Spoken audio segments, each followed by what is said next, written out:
ఈరోజు ఆరుమూరులో కచ్చాకోరు లేరు, గుండాలు లేరు, పాండుగాలు లేడు, మొత్తం పిల్లగాడు వచ్చింది. బిల్ల అంటే తెలుసా?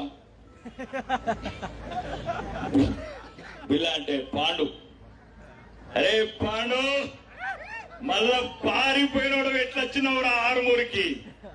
ప్రజలంతా భయపడుతున్నారు రా. నువ్వు 10 ఏళ్ళు ఏమేం చేసినావు ఆరుమూరులా? నీ టిప్పర్లు దళితుల మీద ఎక్కించినావు, ఆడబిడ్డల మీద అత్యాచారాలు చేపించినావు, ప్రతి ఒక్క కౌన్సిలర్ ని దొంగల్లాగా తయారు చేసినవురా నువ్వు.